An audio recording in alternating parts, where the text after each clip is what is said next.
এই সূরাটা পড়লে মনে হবে আপনি এখানে বসে কিয়ামতটা সচক্ষে লাইভ দেখতেছেন।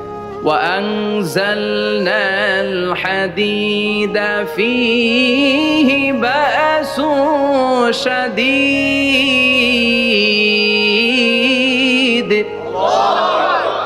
আমি পৃথিবীর মধ্যে লোহা নাজিল করেছি, লোহার ভেতরে আছে ভয়ঙ্কর ধরনের শক্তি। মানাফিউল লিন্নাস, মানুষের জন্য উপকার আছে না নাই? সব কাজে লোহা লাগে। মোবাইল বানাবেন, লোহা লাগবে। গাড়ি, লোহা লাগবে। বাড়ি, লোহা লাগে। এই যে মাইক দিয়ে ওয়াজ করতেছি, লোহা আছে না? লোহা ছাড়া কিছুই হয় না। এই পাহাড়ের এত শক্তি যে পৃথিবীর এই থারথার করে কাঁপুনিকে বন্ধ করে দিয়েছে। হালমিন খালকিকা আসাদ্দা মিনাল জিবাল। ইয়া রব, আপনার সৃষ্টিকুলের মধ্যে পাহাড়ের চেয়ে শক্তিশালী কি কিছু আছে? আল্লাহ বললেন নাম আছে। কি সেটা? আল্লাহ বললেন সেটা হচ্ছে আল হাদিদ, মানে লোহা। লোহা চিনেন? এই হাদিদ নামে, আল হাদিদ নামে আল্লাহর কোরআনে একটা সূরা আছে না নাই? সূরাতুল হাদিদ, লোহার সূরা। ওয়া আনজালনাল হাদিদ ফীহি বাসুন শাদীদ ওয়া মানাফিউ লিন-নাস। আল্লাহ বললেন আমি লোহাকে নাজিল করেছি। লোহা পৃথিবীর কোনো উপাদান নয়। পৃথিবীতে লোহার মলিকিউল তৈরি হয়নি, হয়েছে মহাবিশ্বের অন্য কোনো জায়গা থেকে। লোহার একটা অণু তৈরি করতে 1 কোটি ডিগ্রি সেলসিয়াসেরও বেশি তাপমাত্রা লাগে। এই লোহাকে আল্লাহ বললেন আমি পাহাড়ের চেয়ে বেশি শক্তিশালী করে বানিয়েছি লোহাকে। সুবহানাল্লাহ পড়েন। ফেরেশতারা বললেন হালমিন খালকিকা আসাদ্দা মিনাল হাদিদ। আল্লাহ, আপনার এই সৃষ্টিকুলের মধ্যে লোহার চাইতেও শক্তিশালী কি কিছু আছে? আল্লাহ বললেন নাম আছে। ফেরেশতারা বললেন মা হিয়া। আল্লাহ বললেন সেটা হচ্ছে আন্নার, আগুন। আগুন লোহাকেও গলিয়ে দেয়। সুবহানাল্লাহ পড়েন। ফেরেশতারা বললেন হালমিন খালকিকা আসাদ্দা মিনান নার। আল্লাহ, আপনার এই সৃষ্টিকুলের মধ্যে আগুনের চাইতেও কি শক্তিশালী কিছু আছে? আল্লাহ বললেন আছে। কি সেটা? আলমা, পানি। পানি মারলে আগুন। সুবহানাল্লাহ পড়েন। ফেরেশতারা বললেন ইয়া রাব, হালমিন খালকিকা আসাদ্দা মিনাল মা। আপনার এই সৃষ্টিকুলের মধ্যে পানির চাইতেও শক্তিশালী কি কিছু আছে? আল্লাহ বললেন নাম আছে। সেটা কি? আর রিহ। আর রিহ মানে বাতাস। কারণ বাতাসের ধাক্কায় সমুদ্রে, সাগরের পানিতে ঢেউ খেলে, জলের উচ্ছ্বাস হয়, জলোচ্ছ্বাস হয়, ঠিক কিনা? এবার ফেরেশতারা বললেন মাবুদ, পানির চাইতেও বেশি শক্তিশালী বাতাস। এবার আমাদের জানতে বড্ড মনে চায়, এই বাতাসের চাইতেও শক্তিশালী কোন সৃষ্টি আপনার সৃষ্টি জগতে আছে নাকি? আল্লাহ বললেন বাতাসের চাইতেও শক্তিশালী একটা জিনিস আছে। দেখি কে কইতে পারে, বলেন। সুবহানাল্লাহ। আল্লাহ বললেন বাতাসের চাইতেও শক্তিশালী হলো আশরাফুল মাখলুকাত, মানুষ। কিয়ামতটা যেদিন হবে, ওই দিন গোটা বিশ্বব্যাপী আমাদের পরিস্থিতি কি হবে এটার একটা নকশা আল্লাহ নিজে এই সূরার নকশা এঁকে দিয়েছে। কিয়ামতের প্রামাণ্য ধারা বর্ণনা আল্লাহ নিজে দিয়েছে। এই সূরাটা পড়লে মনে হবে আপনি এখানে বসে এই কিয়ামতটা সচক্ষে লাইভ দেখতেছেন। সুবহানাল্লাহ পড়বেন না? সূরাটার নাম হচ্ছে আল কারিআ। কি নাম? সবাই বলেন কি নাম? আল কারিআ মানে হচ্ছে বিকট আওয়াজ, ভয়ঙ্কর আওয়াজ, জাইগান্টিক সাউন্ড, বোম্বাস্টিক মার্কা সাউন্ড। যেই সাউন্ড, যে আওয়াজ, যে বিকট শব্দ পৃথিবীর কোনো মানুষ শুনে নাই। The trumpet, the siren, the whistle. বিশাল এক হুইসেল বাজানো হবে। ওই হুইসেল বা সাইরেন বাজানোর ফলে বিকট একটা শব্দে গোটা বিশ্ব ভেঙে খান খান হয়ে যাবে। এটার নামই হচ্ছে আল কারিয়া। চিল্লায় এখন সুবহানাল্লাহ। ওই হুইসেল দেওয়ার জন্য, ওই সাইরেন বাজানোর জন্য, ওই সুরের ভেতরে, সিঙ্গার ভেতরে ফুৎকার দেওয়ার জন্য রব্বুল আলামিন স্পেশাল একটা ফেরেশতা বানিয়েছেন। তার নাম হলো ইসরাফিল আলাইহিস সালাম। কি নাম?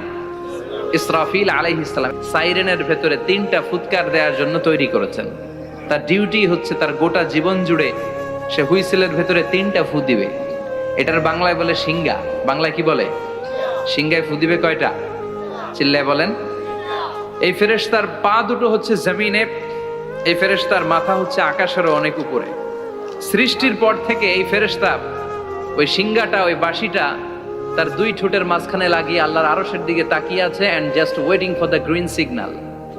আল্লাহর পক্ষ থেকে সিগন্যাল আসার অপেক্ষায় আছে যে আল্লাহ কখন বলবে যে ফু দেই। সুবহানাল্লাহ। 3টা ফু দেওয়ার জন্য রব্বুল আলামিন একটা ফেরেশতা বানালেন। ইসরাফিল ফেরেশতা সৃষ্টির শুরু থেকে বিশাল সিংহাটাকে, সাইরেনটাকে, ট্রাম্পিটটাকে দুই ঠোঁটের মাঝখানে লাগিয়ে আল্লাহর আরশের দিকে তাকিয়ে আছে, কবে আমার প্রভু বলবে সাইরেনের মধ্যে বাঁশি বাজা। He is waiting. ঠিক এই মুহূর্তে যখন আমি কথা বলছি আর আপনারা শুনছেন, ঠিক এই মুহূর্তেও ওই সাইরেনটা ওনার দুই ঠোঁটের মধ্যে লাগানো, আর উনি আরশের দিকে তাকিয়ে অপেক্ষা করছে কখন আমার রব আদেশ করে, আর তখন আমি সিংহায় ফুৎকার দিয়ে গোটা বিশ্বটারে মেসাকার বানিয়ে দিব। সুবহানাল্লাহ। এই ঘটনাটাই আল্লাহ প্রামাণ্য দলিল দিয়ে বর্ণনা করেছেন। আর বর্ণনা করতে যে এই সূরার নাম দিয়েছেন আল কারিয়া। কি নাম? মানে বিকট আওয়াজ, ভয়ঙ্কর আওয়াজ, বজ্রনীনাদ, মহাপ্রলয়ের সেদিন এমন আওয়াজ হবে যে আওয়াজ পৃথিবীতে কেউ কোনোদিন আমরা শুনি নাই। পৃথিবীতে কে সবচেয়ে বড় আওয়াজের কি শুনেছেন বলেন? সিডরের ভয়ঙ্কর আওয়াজ। হ্যাঁ, কিসের আওয়াজ? বজ্রপাত। বজ্রপাত, থান্ডার, হেডার আওয়াজটা আসলেই ভয়ঙ্কর। আমি বছরের বেশিরভাগ সময় জুড়ে থাকি মালয়েশিয়াতে। মালয়েশিয়ার পাশের দেশ সিঙ্গাপুর। পৃথিবীতে যেই কয়েকটা দেশে সবচেয়ে বেশি বজ্রপাত রেকর্ড করা হয় এর মধ্যে একটা হচ্ছে সিঙ্গাপুর, আর একটা হচ্ছে ভুটান। এই দেশগুলোতে সবচেয়ে বেশি বজ্রপাত পড়ে। ভয়ঙ্করতম বজ্রপাতের আওয়াজ। আসলে এই বজ্রপাতের আওয়াজ খুব বিকট আওয়াজ। আপনি ঠিকই বলেছেন। ইসরাফিল যখন ওই সিংহার ভেতরে ফুৎকার দিবে, ওই ফুৎকারের যে আওয়াজটা হবে, এই আওয়াজটা কি এই আওয়াজগুলোর মতো? কথা বলেন। এর চেয়ে অনেক ভয়ঙ্করতম আওয়াজ, যে আওয়াজ শুনলে আপনার হৃদয় শিউরে উঠবে, কেঁপে উঠবে। এই আওয়াজটার নাম হচ্ছে আরবিতে আল কারিয়া। কি নাম? চিল্লায় বলেন কি নাম? এজন্য আল্লাহ বললেন আল কারিআতু মাল কারিআতু ওয়া মা আদরাকা মাল কারিআ। সেদিনের আওয়াজটা হলো ভয়ঙ্কর আওয়াজ। ওই আওয়াজটার নাম আমি আল্লাহ দিয়েছি আল কারিআ। আল কারিআ মাল কারিআ ওয়া মা আদরাকা মাল কারিআ। তিনবার তিনি সূরার শুরুতে তিনবার এই শব্দটা উচ্চারণ করেছেন। কয়বার? কথা বলেন। তিনবার। যে কোনো জিনিস তিনবার যখন আমরা বলি গুরুত্ব বোঝানোর জন্য বলি, বলি না? বিশ্বনবী মাঝে মাঝে কোনো জিনিসের ইম্পর্টেন্স, সিগনিফিকেন্স, তাৎপর্য এবং গুরুত্ব বোঝানোর জন্য তিনবার বলতেন। কয়বার? একবার বিশ্বনবী তাকওয়া নিয়ে ওয়াজ করতেছিলেন আর বলছিলেন আত-তাকওয়া হাহুনা, আত-তাকওয়া হাহুনা, আত-তাকওয়া হাহুনা ওয়া ইউশিরু ইলা সাদরিহি সালাসা মাররাত। তাকওয়া এখানে, তাকওয়া এখানে, তাকওয়া এখানে বলে বিশ্বনবী ওনার হৃদয়ের দিকে, কলবের দিকে তিনবার ইঙ্গিত করেছেন। কয়বার? তাকওয়া মানে কার ভয়? আল্লাহর ভয়। আল্লাহর ভয় নিয়ে যখন ওয়াজ করছিলেন বিশ্বনবী বলছেন তাকওয়াটা এখানে, এখানে, এখানে। তেমনি মক্কাবাসীদের কাছে যখন সূরাতুল কারিয়া নাজিল হয়েছে, মক্কার কাফির মুশরিকদের দৃষ্টি আকর্ষণের জন্য আল্লাহ তাআলা এই সূরার শুরুতে আল কারিয়া শব্দটা একবার নয়, দুইবার নয়, তিনবার উল্লেখ করেছেন। পড়েন সুবহানাল্লাহ। আল্লাহ বললেন আল কারিআতু মাল কারিআতু ওয়া মা আদরাকা মাল কারিআ ইয়াওমা ইয়াকুনুন নাসু কাল ফারাশিল মাবথুস ওয়া তাকুনুল জিবালু কাল ইহনিল মানফুশ। সুবহানাল্লাহ পড়েন। আল্লাহ বললেন বিকট একটা আওয়াজ হবে। তিনটা আওয়াজ করার জন্য, তিনটা হুইসেল বাজানোর জন্য ইসরাফিলকে আমি বানালাম। প্রথম সিংহার ফুৎকার যখন ইসরাফিল ফেরেশতা হুইসেলের মধ্যে দিয়ে দিবে, তখন যেই ভয়ঙ্কর শব্দটা হবে, ওই শব্দটার নাম হলো আল কারিআ। কি নাম? আল কারিআ। ওটা দেওয়ার সাথে সাথে পুরো পৃথিবীটা লন্ডভন্ড হয়ে যাবে। এখন আমরা যেরকম আরামসে বসে আছি, ওই সময় পৃথিবীর অবস্থা এরকম থাকবে। আল্লাহ বললেন ইয়াউমা ইয়াকুনুন নাসু কাল ফারাশিল মাবথুস ওয়া তাকুনুল জিবালু কাল ইহনিল মানফুশ। সেদিন মানুষগুলো বিক্ষিপ্ত পতঙ্গের মতো নিক্ষিপ্ত হবে। পাহাড়গুলো ভেঙে খান খান হয়ে যাবে। তুলার মতো পাহাড় ধ্বনিত হতে থাকবে, তুলার মতো। সুবহানাল্লাহ পড়ে। মানুষগুলো ছিটকে পড়বে।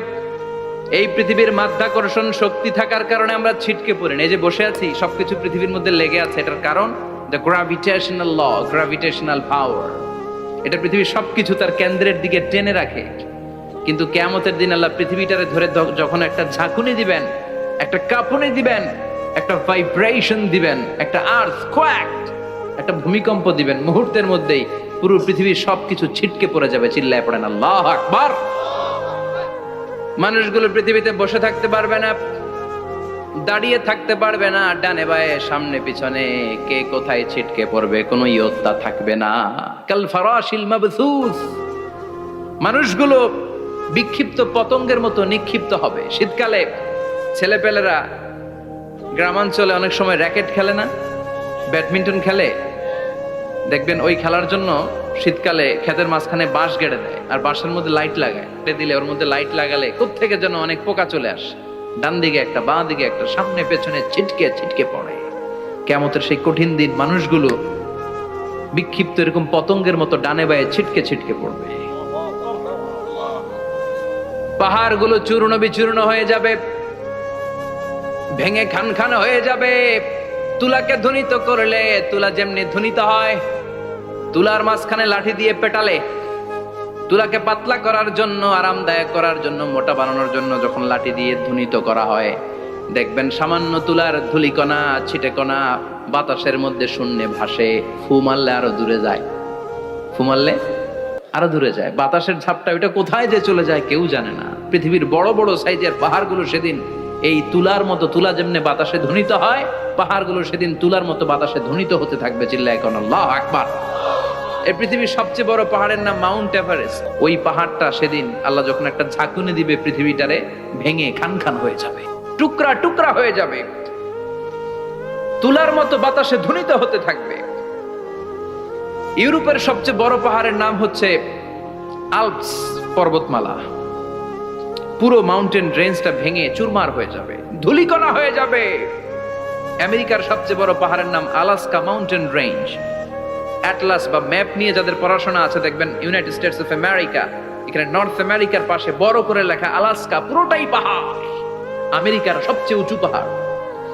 এই পাহাড়গুলো সেদিন ভেঙে টুকরা টুকরা হয়ে যাবে।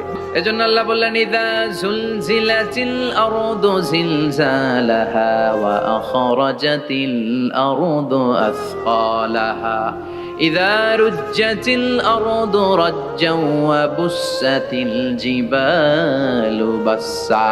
সেদিন যখন আল্লাহ একটা ভূমিকম্প তৈরি করবে, পৃথিবীটাকে যখন নাড়িয়ে দিবে, কাঁপিয়ে দিবে, একটা পাহাড়ও টিকবে না, সবগুলো পাহাড় তুলার মতো ধ্বনিত হতে থাকবে, ছিন্ন বিচ্ছিন্ন হয়ে ডানে বায়ে ছিটকে পড়বে।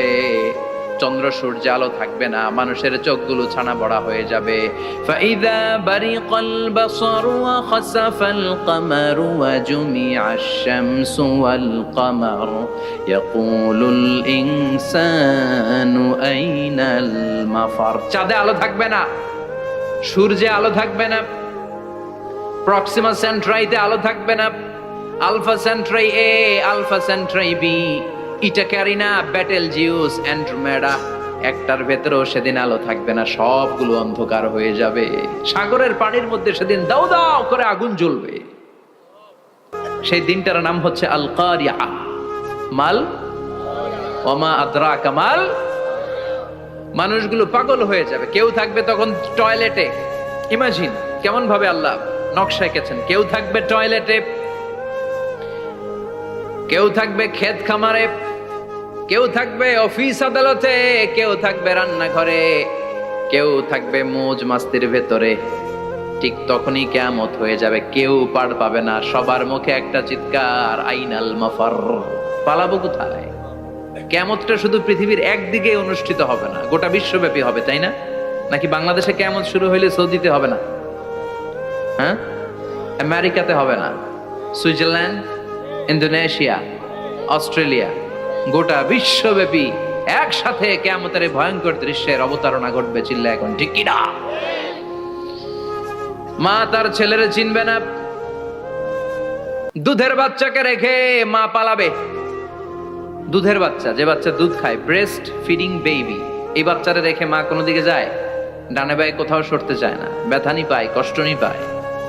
এই দুধের বাচ্চাটারে ধাক্কা মেরে মা দিবে দৌড়। তাহলে কি ভয়ঙ্কর ঘটনা সেদিন ঘটবে। 3 মাসের 4 মাসের পেটের ভেতরে অপরিপক্ক বাচ্চা, এখনো পরিপূর্ণ হয় নাই, হাত পা ভালোভাবে গজায় নাই, ছোট্ট একটা গোশতের টুকরা। হসপিটালে এরকম যতগুলো নারী থাকবে, কিয়ামতের ভীতিকর অবস্থা দেখে মুহূর্তের মধ্যে সব অপরিপক্ক বাচ্চাগুলো ডেলিভারি হয়ে যাবে। এক ধাক্কায় 3 মাসের বাচ্চাটার হাত পা গজায় নেই এখনো ঠিক মতো, এক ধাক্কায়, এক ভূকম্পনে, এক কাঁপুনির চোটে পেটের সব বাচ্চাগুলো খালাস হয়ে যাবে ডাক্তার ছাড়া, ইনজেকশন ছাড়া। আল্লাহ বললেন সেদিনটার নাম হলো আল কারিআহ। মাল ওয়া মা আদরাকা মাল ইয়াউমা ইয়াকুনুন নাসু কাল ফারাশিল মাবথুস, মানুষগুলো নিক্ষিপ্ত হবে। ওয়া তাকুনুল জিবালু কাল আহিনিল মানফুশ, পাহাড়গুলো তুলার মতো ধ্বনিত হতে থাকবে। এখন উপরের দিকে তাকালে কি সুন্দর নীল আকাশ দেখা যায়, সেদিনে আকাশও থাকবে না। ইয়াউমিন নাতবিস সামাআ কাতায়্যি সিজিল্লিল কুতুব, কাগজের পৃষ্ঠা যেমনি তোমরা ভাঙো, কাগজ যেমনি হাতের মুঠোয় নিয়ে তোমরা গুটিয়ে ফেলো, সেদিন এই বিশাল 7 আকাশটারও হাতের মুঠোয় নিয়ে গুটিয়ে ফেলবে কে?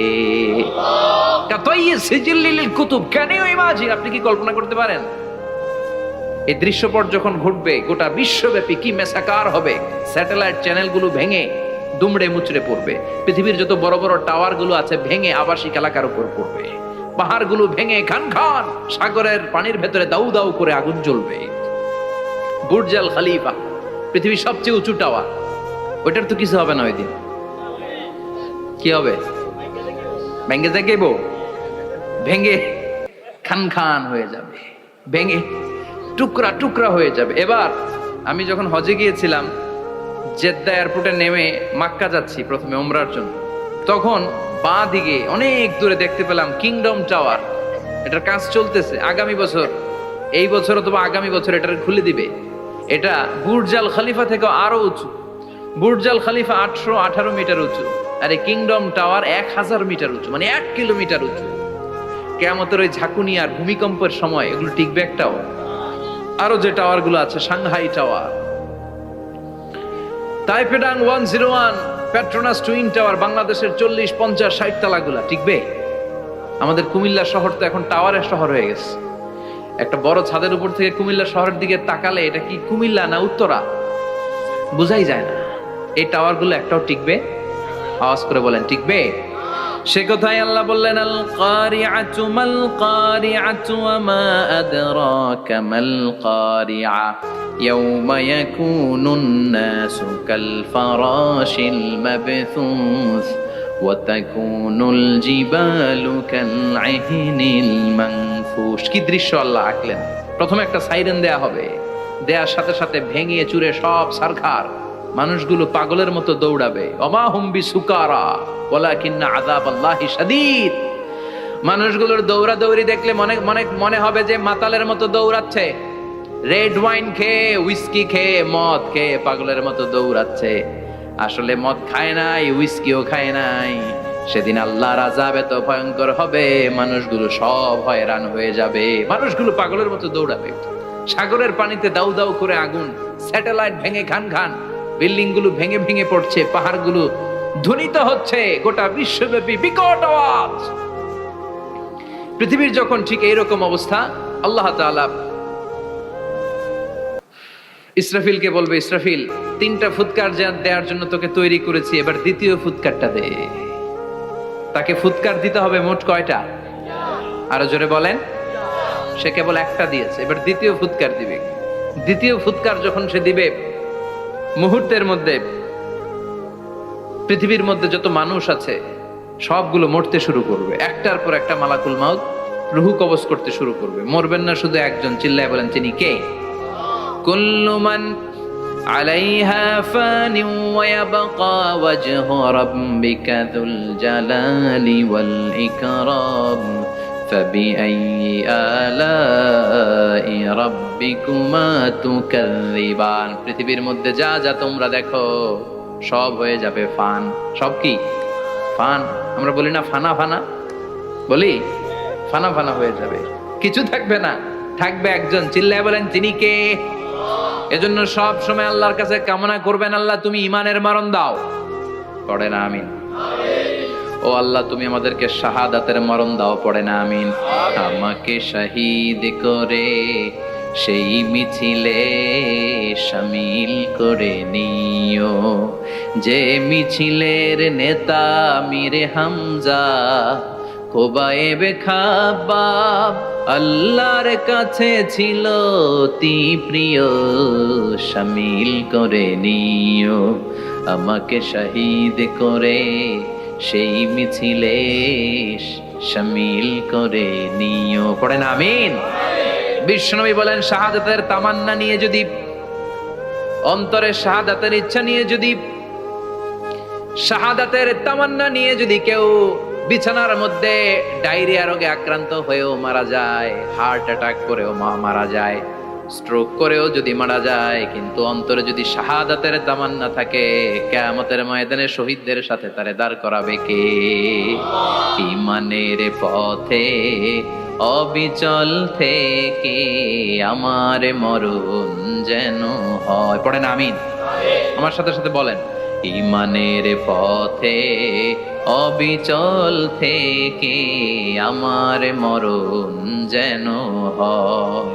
তোমারই কাছে মিনতি আমার, তোমারই কাছে মিনতি আমার, মহামহিম দয়াময়। ঈমানের পথে অবিচল থেকে আমার মরণ যেন হয়। পড়েন আমিন। ঈমানের মৃত্যু এক আল্লাহ ছাড়া কেউ দিতে পারে না। শাহাদাতের মৃত্যু আল্লাহ ছাড়া কেউ দিতে পারে না। এজন্য আখের যদি ভালো হয়, সব ভালো তার, শেষ ভালো যার। বিশ্বনবী দোয়া করতেন, আল্লাহুম্মা রযুকনা হুসনাল খাওয়াতিম, আল্লাহুম্মা রযুকনা হুসনাল খাওয়াতিম। প্রতিদিন সব সময় নামাজের পরে পড়বেন, আল্লাহুম্মা রযুকনা হুসনাল খাওয়াতিম, আল্লাহুম্মা রযুকনা হুসনাল খাওয়াতিম। আল্লাহ আমাদের শেষটাকে ভালো করো, আমাদের শেষটাকে তুমি ঈমানের উপর করো। পড়েন আমিন। অনেক আল্লাহওয়ালা নামাজি শেষ জীবনে মুরতাদ হয়ে যায়, নাস্তিক হয়ে যায়, আছে না নাই? মুফাসসির ইসলামের নাম শুনছেন? অনেক ইসলামের বয়ান দিত লোকটা শুরু থেকে আমি তাকে চিনতাম। অনেক ইসলামের বয়ান করতো, ইসলামের পক্ষে এসে অনলাইনে কথা বলতো। আস্তে আস্তে আস্তে আস্তে নাস্তিক হয়ে গেছে। এজন্য বিশ্বনবী বলতেন, আল্লাহুম্মা রযুকনা হুসনাল খাওয়াতিম, আল্লাহ শেষটা আমার ভালো করো, আমার শেষটা যেন কালিমাতুত তাইয়্যিবা লা ইলাহা ইল্লাল্লাহর উপর হয়, আমার শেষটা যেন ঈমানের উপর হয়। পড়েন আমিন। এক সাহাবা জিহাদের ময়দানে, বুখারীর বর্ণনা, যুদ্ধের ময়দানে সে সামনে যাই পাচ্ছে, লা তাজিদু শাযা ওয়ালা ফাযা ইল্লা ইয়াকতুলু বিসাইফি, বিশাল তলোয়ার নিয়ে আল্লাহু আকবার বলে বলে কাফের আর মুশরিকের বাচ্চাগুলোরে কচুকাটা করছে। সাহাবী নবীর কাছে এসে খুশ খবর দেয়, ও নবী দেখেন আপনার সাহাবী দিন কায়েমের আন্দোলনে কালিমার পতাকাটারে জমিনের বুকে পতপত করে উড়ানোর জন্য কেমন করে যুদ্ধের ময়দানে, জিহাদের ময়দানে কাফের আর মুশরিকদেরকে কচুকাটা করছে। নবী দেখেন আজকে জিহাদের ময়দানে যুদ্ধের সব সওয়াব আল্লাহ এই সাহাবীরই দিয়ে দিবে। বিশ্বনবী বললেন, হুয়া ফিন্নার, সে জাহান্নামে যাবে। সাহাবীরা তো অবাক, জীবন বাজি রেখে তলোয়ার নিয়ে কাফেরদের সাথে যুদ্ধে ময়দানের মধ্যে লিপ্ত, একটার পর একটা কাফের গুলোরে হত্যা করে জাহান্নামের মেহমান করে পাঠিয়ে দিচ্ছে। এই লোকটা কেমন করে জাহান্নামী হয়? বিশ্বনবী বললেন, হুয়া ফিন নার, এই লোকটা জাহান্নামে যাবে, এরে কেউ বাঁচাতে পারবে না, জাহান্নামী। এক সাহাবী মনে মনে বলল, এই লোকটা কেমন করে জাহান্নামী হয়, আমি তার পেছনে পেছনে দেখবো তার শেষ পর্যন্ত কি ঘটে, কারণ নবী যা বলে এটা তো কোনোদিন মিথ্যা হতে পারে। সাহাবী লুকিয়ে লুকিয়ে তার পিছু নিল, দেখলো যুদ্ধ করতে করতে জিহাদের ময়দানে শত্রুদের মাঝখানে ঘাটির ভেতরে সে মারতে মারতে চলে গিয়েছে, মারতে মারতে কাফেরদের মাঝখানে এমন জায়গায় চলে গিয়েছে চারদিক থেকে কাফেররা তাকে ঘেরাও দিয়ে ফেলেছে। এবার আর সে পারে না, দীর্ঘ সময় যুদ্ধ করতে করতে এবার ক্লান্ত শ্রান্ত, এবার নিজেও মারে আবার মাইরও খায়, মারে আবার মাইরও খায়। খেতে খেতে হঠাৎ এক কাফেরের তলোয়ারের আঘাত তার ডান হাত নাই, এক কোপে ডান হাতটা জমিনে পড়ে গিয়েছে, ফিনকে দিয়ে রক্ত, ব্লিডিং হতে হতে, রক্তপাত হতে হতে সাহাবী নিস্তেজ, আর পারে না, আর সহ্য করতে পারে না। শাহাদাতের জন্য অল্প একটু দেরি, এই অল্প একটু দেরি সাহাবীর আর সহ্য হয় নাই। ওই সাহাবী নিজের তলোয়ারটা জমিনের মধ্যে গেড়ে তলোয়ারের উপরে ঝাঁপিয়ে পড়েছে। তলোয়ারের এক মাথা পেটের এইখান দিয়ে ঢুকে পিঠের ওই পাশ দিয়ে বের হয়েছে। যে সাহাবী পেছন থেকে ফলো করেছে সে বলে আশহাদু আন্না মুহাম্মাদ রাসূলুল্লাহ, আল্লাহু আকবার। দৌড়ে এসে নবীর কাছে বলে, ও নবী, আপনি যে নবী, শেষ নবী, আখিরি জামানার পয়গম্বর, আপনি যে বিশ্ব নবী, কোনো সন্দেহ নাই। আমি নিজ চোখে চাক্ষুষ দেখে এসেছি আপনার ওই সাহাবা আত্মহত্যা করে দুনিয়া থেকে বিদায় হয়েছে। এজন্য শেষটা কার, শেষটা কিভাবে যায় আমরা জানি। এজন্য আল্লাহর কাছে আমরা ফরিয়াদ করি আমাদের মৃত্যু যেন ঈমানের মৃত্যু হয়। আমিন পড়েন, আর জোরে পড়েন আমিন।